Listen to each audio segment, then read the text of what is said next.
Good morning, and thank you for joining us today. My name is Matt Wright. I'm a media specialist in the Ag Industry Extension and Training Branch, and will be your host today. Today, our webinar is Mexico Market Overview and Opportunities. Our presenter today is Melanie Spenard. Melanie is a Trade Commissioner with Agriculture and Agri-Food Canada and is based at the Canadian Embassy in Mexico, where she is joining us from today. Melanie joined the International Markets Bureau at Agriculture and Agri-Food Canada in 2001 upon completion of her honors degree in international business with a minor in marketing from the Telfer School of Business at the University of Ottawa.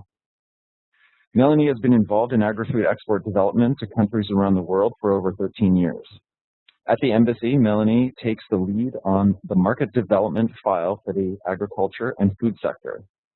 In close cooperation with the International Market Engagement Team, she defines the activities that will take place during the fiscal year aimed at promoting the increase of Canadian exports to Mexico. These activities include the participation of the Embassy at agri-food trade shows in the country, the organization of Mexican buyers' missions to Canada, the organization of promotional events. She is in constant contact with Canadian clients and Mexican importers and distributors in an effort to detect new business opportunities. Now, a few notes before I hand things over to Melanie. If you have any technical issues with WebEx, send me a chat and I will try to sort it out. The chat box can be found at the control panel at the top of your screen. Also, we encourage participant interaction. So if you have a question, open your chat box and type in your question and send it to me, the host. At the end of the presentation, during our Q&A, I will pose the questions to the presenter so that all the participants can hear. I will now turn it over to Melanie. Thank you, Matt. Well, good morning, everyone, and welcome to this webinar.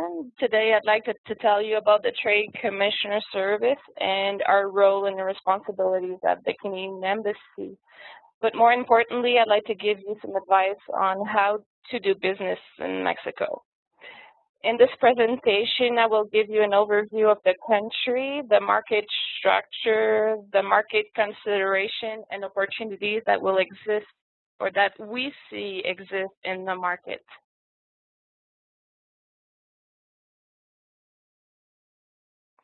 So what exactly is the Trade Commissioner Service? The TCS, as we call it, is a network of 1,000. I'm sorry, Matt, I'm having some issues with my microphone. I can hear you fine. Yeah, it's just that I have some feedback on the line, so I'm hearing myself repeating 3 times over and over. We're not hearing that. No? No. I'll just use the microphone and take out the earphones for now.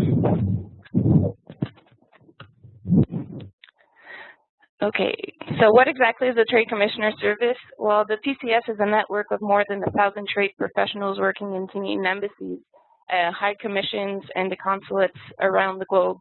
We have offices in 150 different cities around the world and also have offices across Canada. The TCS can provide you with on-the-ground intelligence and practical advice on foreign markets, in our case, Mexico, to help you make better, more timely, and cost-effective decisions in order to achieve your goals abroad. The TCS offers 4 core services. So we help you prepare for international markets. This service is offered in Canada. We assess your market potential. We find qualified contacts for you, and we resolve business problems. For a complete description of the services we offer, I encourage you to visit our website at www.tradecommissioner.gc.ca. Also, it's important to mention that the TCS works hand in hand with several partners in Canada, federal and government and provincial governments, Canadian food associations as well. And together we exchange information, market intelligence, and work on trade leads together, and also on activities such as buyer's mission and trade shows. Mexico is one of the most important export markets for Canada, especially in the agri-food sector. Therefore, many government resources have been put in place in order to facilitate trade for Canadian agri-food companies. Between the Department of Foreign Affairs and Trade Development and Agriculture and Agri-Food Canada, we have 8.5 government employees dedicated to the agri-food sector in Mexico. On the left column, you'll see Kim O'Neill, and she's the lead on market access, and she's also the team leader. You have myself, who's the lead on market development, and Francis Lindsay, who works for the Canadian Food Inspection Agency. We also have Alejandro Ruiz, who will be presenting on market access issues also, I believe, on July 29th. He works mainly with Kim on market access. You have Gemma Duran, who's Kim O'Neill's assistant. She also deals only with, or mainly with market access. You have my assistant, Diana de la Huerta. Some of you may have already received emails from her. So we work together, her and I, on the market development file. And you have Suhail Betancourt, who's the assistant of Francis on CFIA. So we all work full-time on agriculture and agri-food, except for Suhail that works part-time.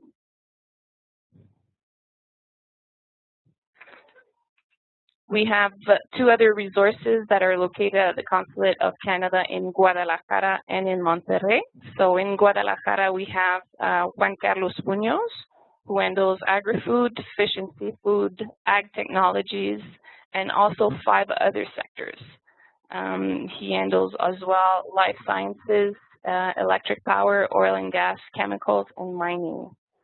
And in Monterrey, we have Jose Antonio Rivas, who handles as well agri-food, fish and seafood, sustainable technologies, and oil and gas. He also is reactive on aerospace.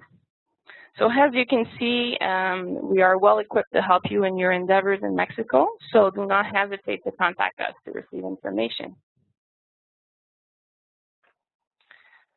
This map will give you an idea of who covers what territory or which Mexican states for market development.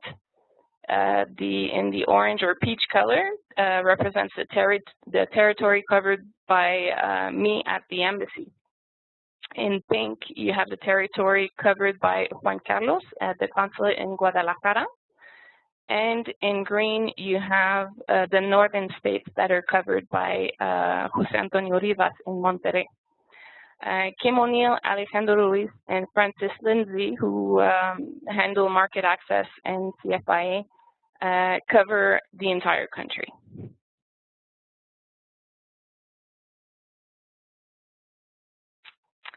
So Mexico is a competitive market, as you can see here on the slide, dominated by the U.S.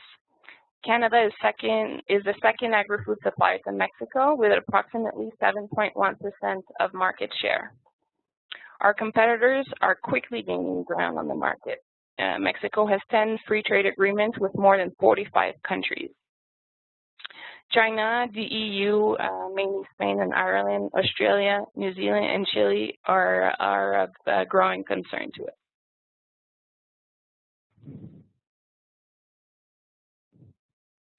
So trade with Canada.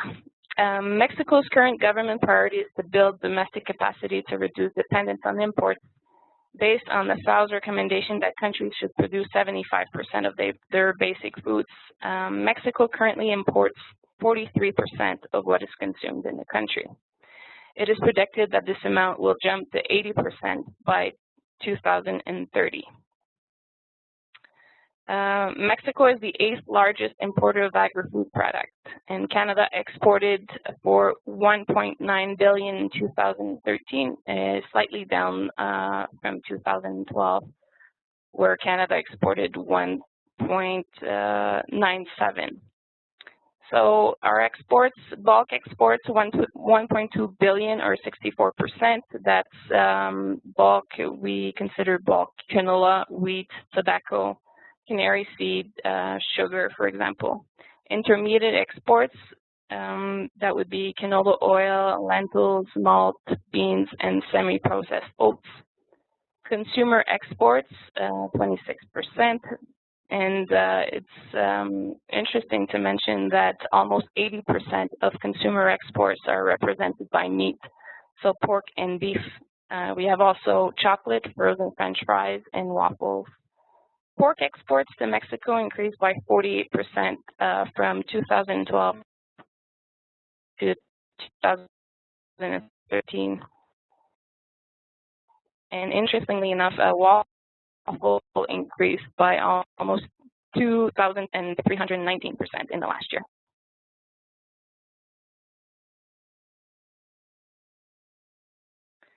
So Alberta's top 5 export products to the world in 2013 continue to be canola seed, wheat, beef, live cattle, and crude canola oil.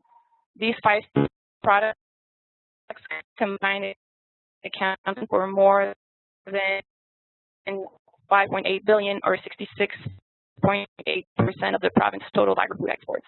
Exports to Mexico, Mexico is Alberta's 4th largest market, and it fell 15.2% in 2013. The lower exports of canola seed, wheat, and beef, which constitute the top 3, contributed mainly to the decline. These 3 products,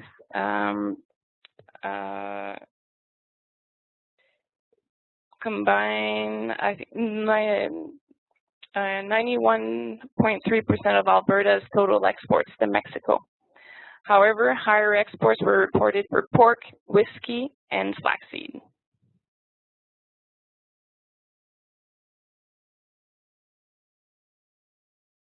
Now let's talk a little about demographics. Mexico is the 11th most populous country in the world with 117.5 million people. This number is expected to grow to about 123 million by 2017. Most people live, or 75% live in the major cities, which are Mexico, Guadalajara, Monterrey, and Puebla. We also have Toluca that comes in 5th position. According to the World Bank, 46.2% of Mexico's total population lives in poverty. The median age is 27 years of age, fairly young country with about 86% of its population below the age of 54. Minimum wage is equal to about $5.61 per day. I should mention as well that nearly about 60% of Mexicans are thought to be employed in the informal economy. Also, a recent report from the OECD, the Health at a Glance 2013 report, indicates that Mexico has now surpassed the United States, who used to be the #1 for overall obesity. Nearly 1/3 of adults in Mexico, that's about 32.4%, were considered obese in 2012. That's up from 24% of their population in the year 2000. And nearly 1/3 of Mexican children are also overweight or obese. All that has contributed to an alarming rise in chronic illness like adult onset type 2 diabetes, which afflicts an estimated 15% of Mexicans over the age of 20, the highest rate for any country with more than 100 million inhabitants.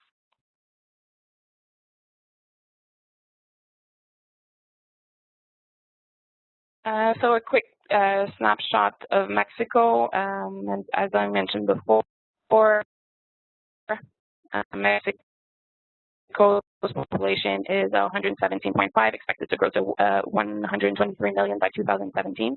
And I should mention as well that about 12 million generate about 60% of the country's wealth. With a GDP of $1.3 trillion in 2013, Mexico is the 2nd largest economy in Latin America, following Brazil. Disposable income per capita was $7,550 in 2013, with food and non-alcoholic beverages expenditure representing 25% of that total. Per capita disposable income in Canada in 2013, just to compare, was approximately $30,486. Money, while it cannot buy happiness, is an important means to achieving higher living standards.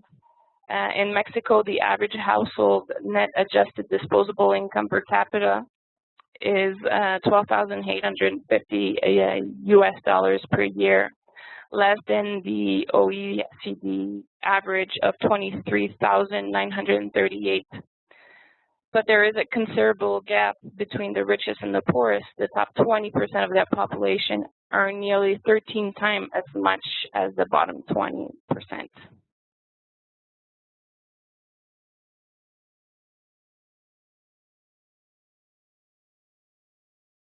Now let's discuss market opportunities.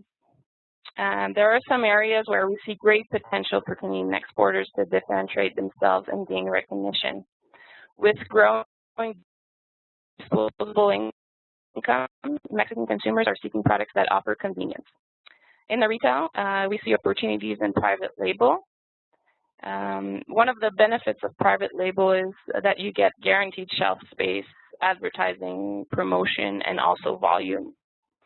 We also see opportunity in, talking about retail, individual portions, easy to prepare, thaw and serve meal solutions, convenience, grab and eat products. I highlighted health and wellness because of the health issue that I just discussed in my previous slide. And because of this growing health concern, on October 31st of last year, the Mexican Congress approved a tax reform. I'm not sure if you're familiar with this tax, but this reform has a direct effect on imports of foreign and domestic foods and beverages, specifically in food. So this tax is a 16% tax for imports of chewing gum, pet food, 8% tax added to the sale price of non-basic foods, all snacks, chocolate, ice cream, desserts, confectionery that contain 275 calories or more per 100-gram serving. The purpose of this tax is to discourage consumption of what the Mexican government considers as non-healthy product and raise awareness about healthy eating habits to fight obesity, diabetes problems in Mexico. These measures open business opportunities for healthy food products in the country. In the processing industry now, the import of commodities and inputs from other countries exists first and foremost to complement local supply, but also it has an added benefit for certain products. Imported ingredients can add value to a product. We'll see that in the case of Canada, we tap into a trend of healthier products that Canada is extremely well positioned to fulfill. Mexican consumers and buyers perceive Canada as a supplier of quality, safe, healthy products, and seeking eating as environmentally friendly producers and suppliers who are knowledgeable about health. Animal feed. Mexico has a deficit in grains and oilseeds. This presents significant challenges for the Mexican feed industry, since Mexico has been slow to introduce alternative feed ingredients and still heavily rely on corn and sorghum as an input. We see potential for alternative ingredients from Canada. For example, we see potential for canola meal in Mexico due to the favorable research of its benefit in swine and poultry ration. This is an ideal scenario since poultry and swine together consume 68% of the feed in the country. In the food service, the consumer food service industry is expanding alongside a rising middle-class population. This sector is now expected to reach total value sales of $57.6 billion by the end of this year.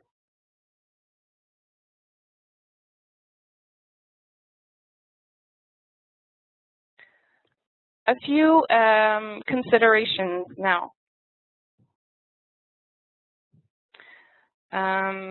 Price. Price is one of the most important challenge, and it's often the #1 factor in sourcing a product.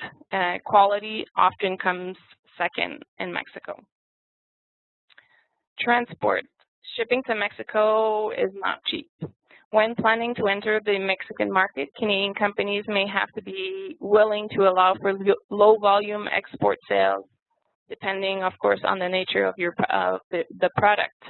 Hiring a freight consolidation provider may be a good solution, or also looking to partner with other companies in your province to consolidate a shipment may be another solution to reduce costs.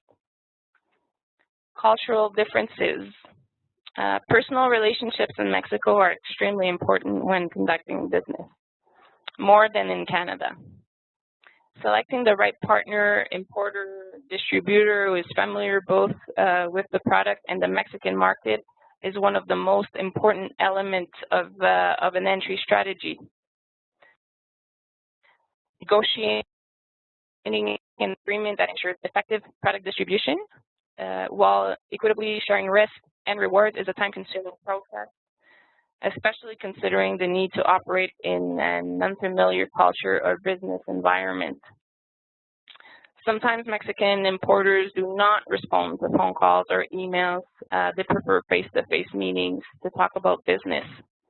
That not only happens with Canadian companies in Canada, but also in my daily work. I prefer, or they prefer, meeting face-to-face, and they don't necessarily answer their calls all the time. So for best results, we recommend you to visit the market at least once per year to arrange meetings and meet with your Mexican contacts. In Mexico, business is conducted at a slower pace. Time is subjective. Nos vemos más tarde, or see you later, al ratito. What does this mean for Canadian companies? Does it mean one day, a year? Not necessarily. It could mean tomorrow as well. So we have to be careful about that phrase. It's a different language as well. Spanish is the language of business. Although many buyers or importers speak or understand English, it's not the majority. So when you plan on visiting the market, it's important to hire an interpreter, or even consider, if Mexico is a focus for your business, then consider hiring staff that speak and understand Spanish.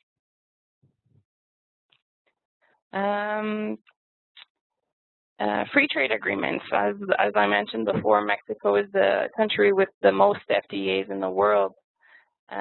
So it is a competitive market.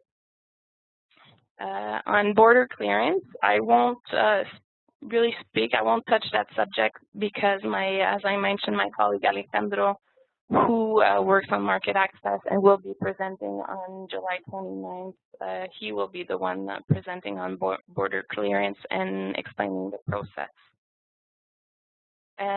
Mexico perceived by Canadian SMEs as a risky market. My suggestions for that would be don't listen to what you hear. All cases are different. Some may have had a bad experience while others have had a lot of success.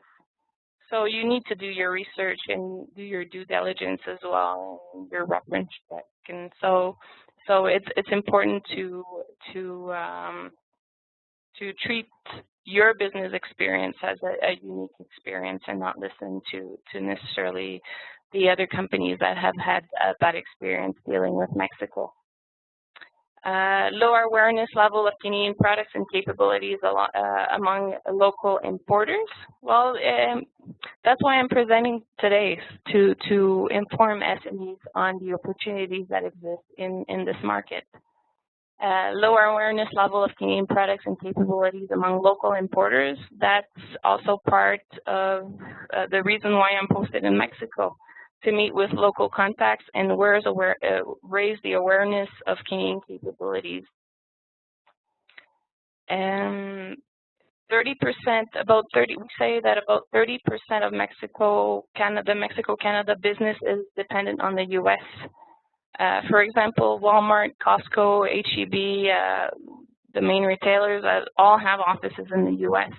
Sometimes they buy from the U.S. and then move the products to Mexico. And, I would say that often enough that is the case.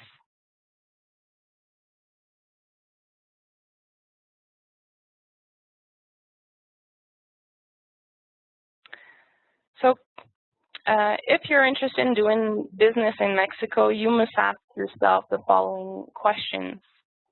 Does my product have an attractive price? As I mentioned before, in consideration, price is number one. It's the most important factor. Does my product have an equal or better quality than the leading brand? Is my product unique? Would it appeal to Mexican taste? Maple syrup, for example. Canada is the main supplier. It's a unique product and it's an expensive product in Mexico, but because it is a unique product, people buy it even though it's really expensive in the market. If it's a new product that Mexicans are not aware of, then educating the end consumer may require a large investment. You have to keep this in mind.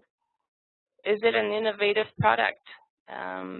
For example, I recently met with a food processor who was interested in creating an omega-3 pasta. So this is probably all not so new in Canada, but this is quite new and up and coming here in Mexico.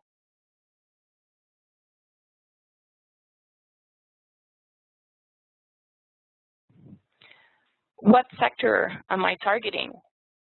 Are you, do you want to target the marketplace, the Central de Abastos, that has between 350,000 to 500,000 daily visitors? Do you want to focus on the food processing? Mexico has a strong processing industry. Mexico's food and beverage production is accounted for by approximately 1,000 medium to large food processors. Local supply cannot satisfy the local demand for ingredients, so Mexico has to import approximately 30% of all inputs. The top packaged food companies in the market is currently Bimbo with an 11% share of the market. You have also PepsiCo with 6% of the market share, and Grupo Industrial Lala with 4.3%. And is your product are you focusing on retail? Mexico has more than 4,000 retail locations. So the major retailers are Walmart, Soriana, La Comercial Mexicana, Chedraui, S-Mart, H-E-B, Casale. There's also Costco. And when you're focusing on retail, you have to ask yourself, should I focus on private label, or do I want to send a branded product? For private label, I talked about private label when I discussed opportunity, and I think it's an area where Canadian companies can be competitive. Is your product for the food service? The food service industry is expanding alongside the middle class population, so we have to take this into account as well, and it is an opportunity for Canadian companies. Convenience stores, you can have the Oxxos, 7-Eleven, Circle K. Circle K, there used to be extra stores as well, and the extras have recently been sold to Circle K. So in terms of convenience stores, we're looking at about 13 15,000 locations across the country. We have also pharmacies that now have a food section. So for pharmacies, you have Farmacias Guadalajara, San Pablo. You have others as well, and pharmacies have about 3,000 locations in total.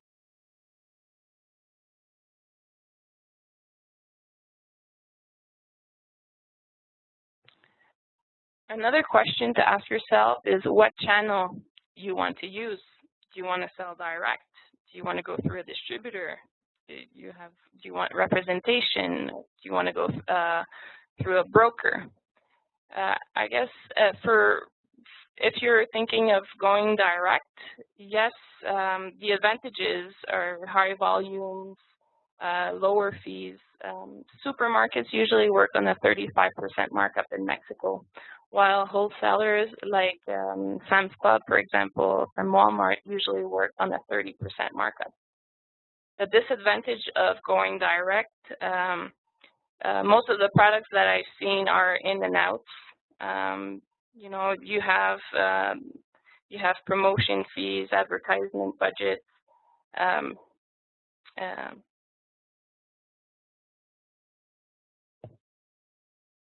Distributors, going through a distributor advantage, I think this is probably the safest option. They typically have an established distribution network, can knock on more than one door.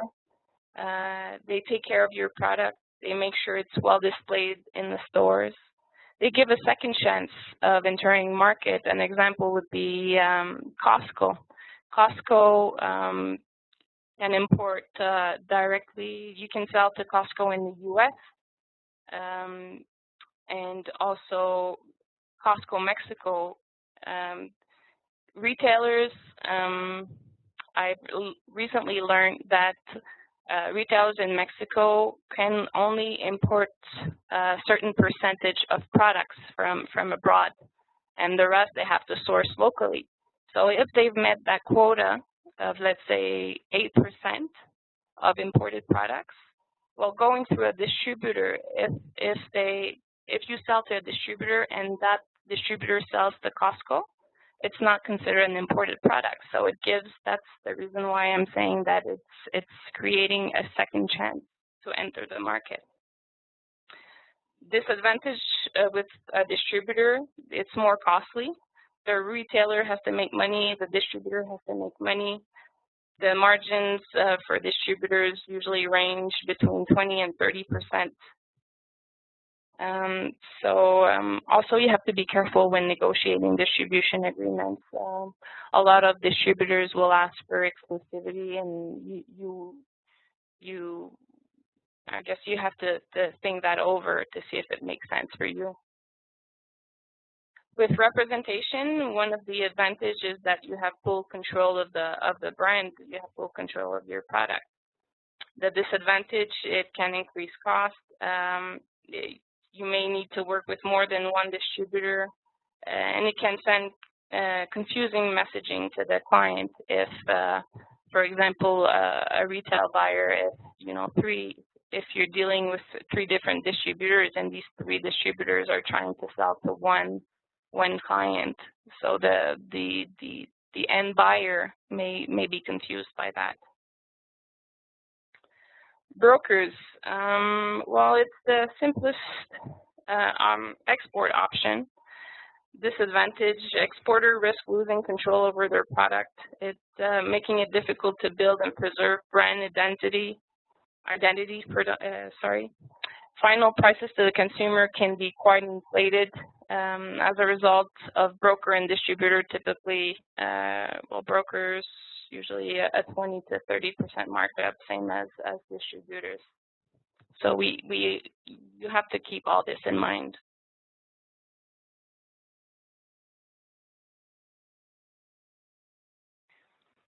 Our upcoming events, what we'll be working on for the rest of this fiscal year. At Post, we always support provinces or associations that want to do buyer's missions to Canada. they're often in contact with me, and I find suitable candidates for them to bring to Canada and meet with Canadian companies such as yourselves. In October, we'll be doing a restaurant promotion with Palacio de Hierro. We will be partnering with Canada Beef Inc. To promote Canadian beef and Canadian products as well, and it will be a month-long promotion. We'll also be organizing an event that's called Explora Canada, which is mostly as well a promotional activity. It's more of I call it a Canada solo show. This one will be promoting tourism, education, and gastronomy to the end consumers. We will also there will be a mission, a food ingredients mission from the prairies to Mexico the week of January 25th and 31st. And we will also do another mission to Mexico, this time for mostly the retail sector, to ANTAD. That's the most important retail focused trade show in Mexico in Guadalajara. It takes place every year in Guadalajara around the same time. So this year will be from March 18th to the 20th. And we also have ongoing projects like our saboresdecanada.mx website. It's directed to the Mexican consumer. So if you're in this association, it could be oats, could be canola, we take the information if it's available in Spanish, and we put it on our website so that Mexican clients or consumers can access this website and find recipes or information on the product. So if you have if you want more information on these activities, please do not hesitate to contact me or your provincial government representative, so Paola Zaragoza for the case of Alberta.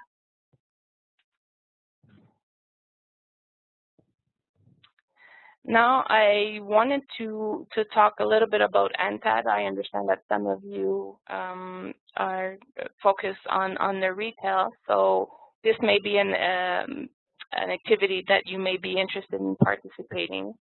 Like I mentioned before, ANTAD is the largest retail-focused trade show in Latin America. You have more than 2,200 exhibitors and 30,000 visitors each year. We recommend this trade show to companies that are focusing on the retail sector and want to build or maintain a business relationship with buyers from various supermarkets. On the next slide, you'll see a little the logos of all the retailers that are usually exhibit at the show or present. And well, this year the Canadian Embassy in Mexico, in collaboration with the government of Alberta, the government of Ontario, Canada Beef Inc., and the Canadian Food Exporters Association will be participating at ANTAD, and will be sharing an open concept space under one banner. So if you want more information on this activity in particular, I encourage you to contact Paola once again.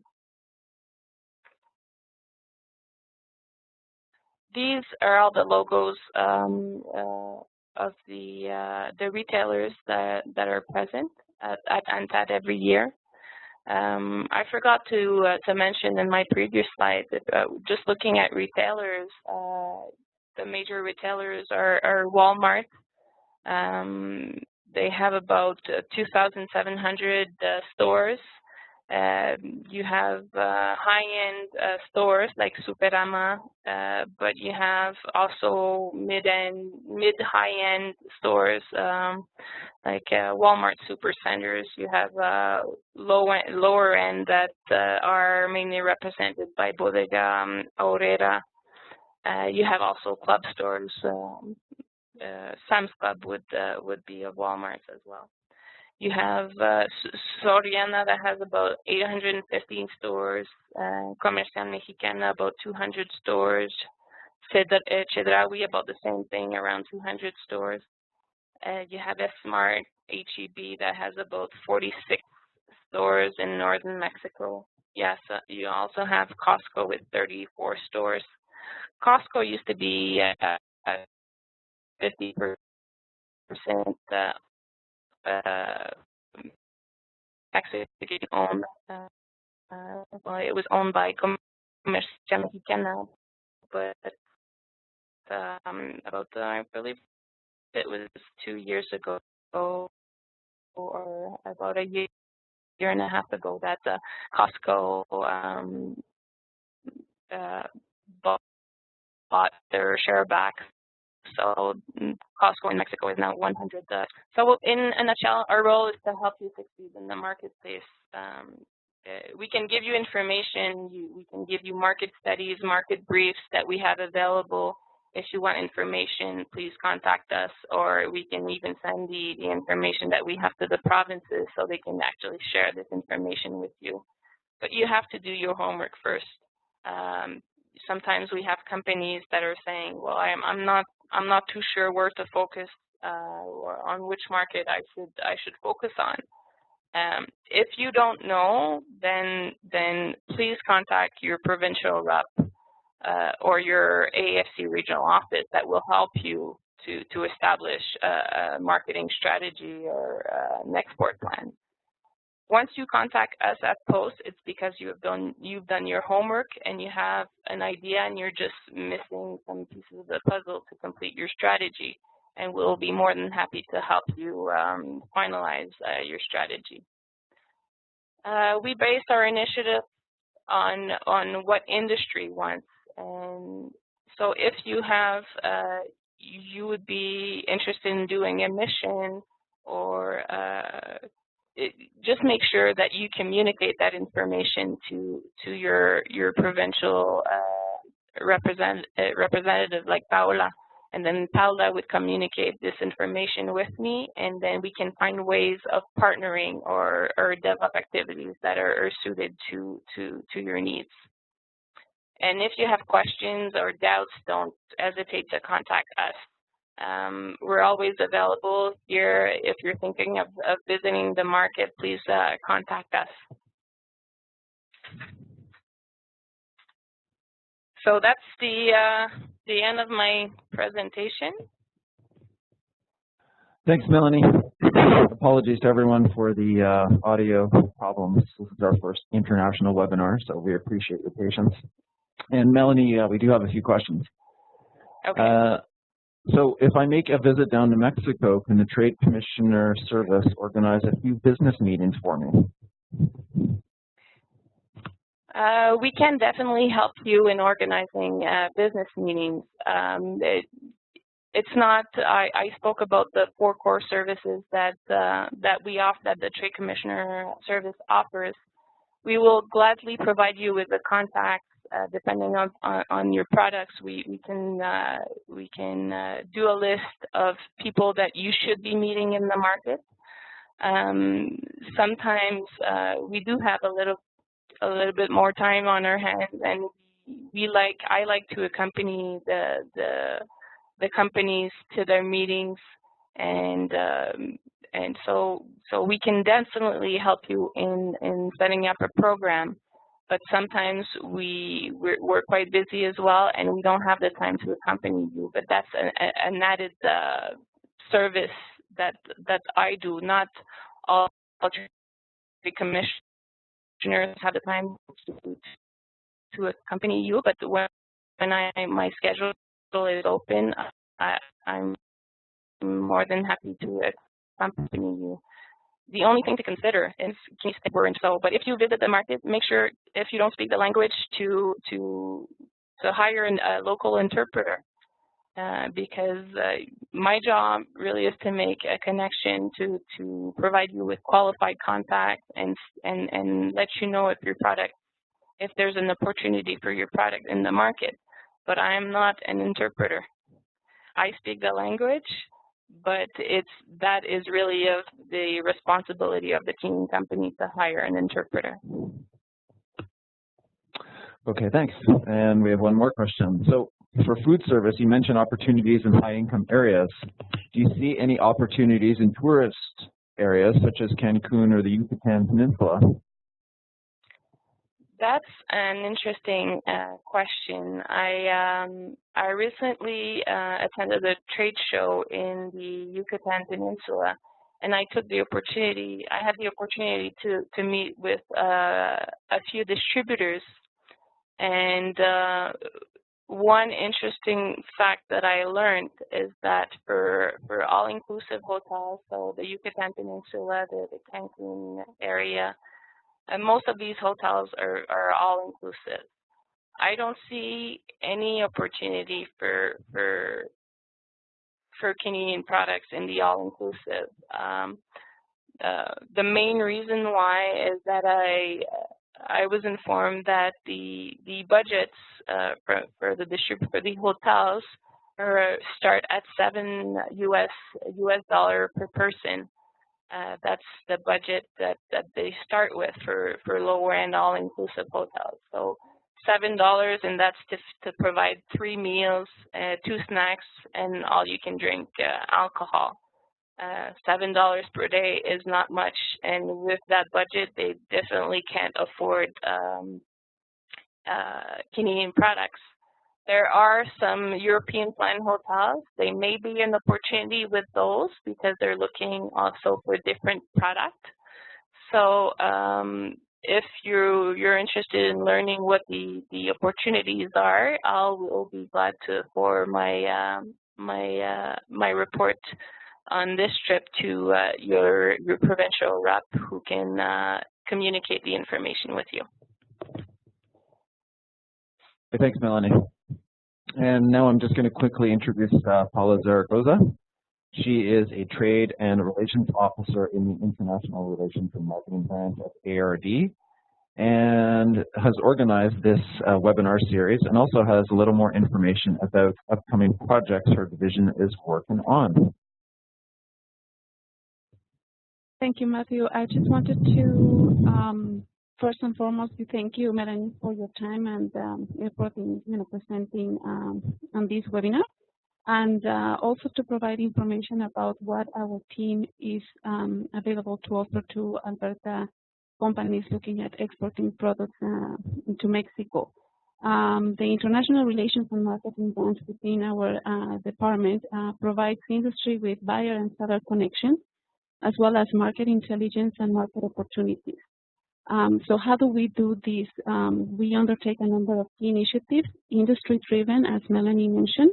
So we organize either incoming or outgoing missions.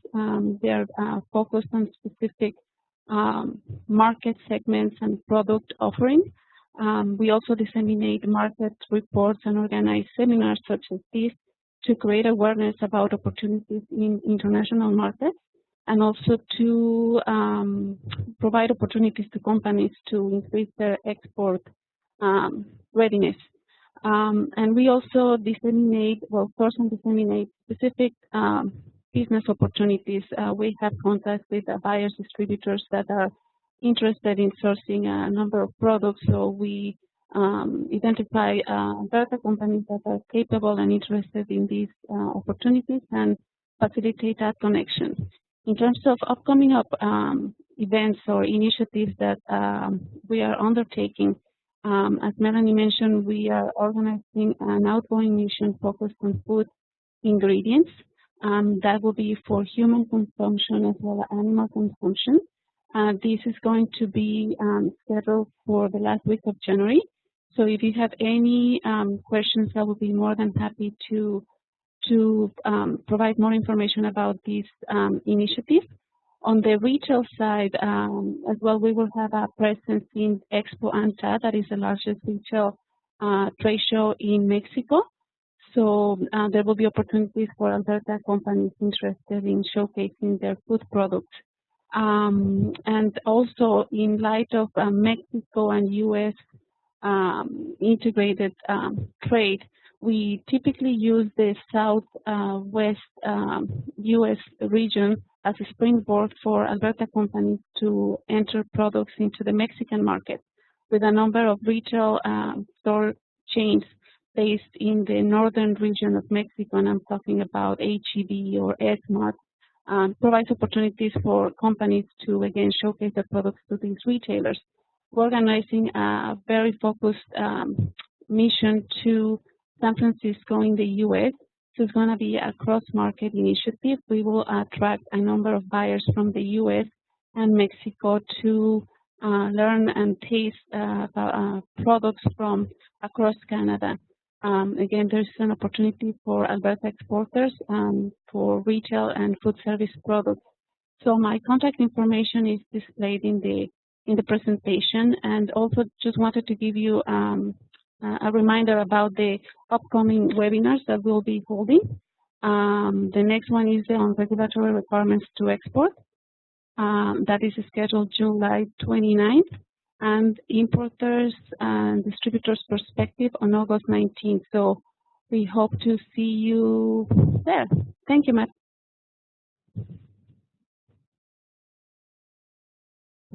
All right, well, that wraps up today's webinar. Big thanks to Melanie for taking the time to share with us today.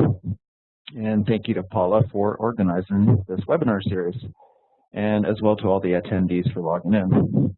Have a great day.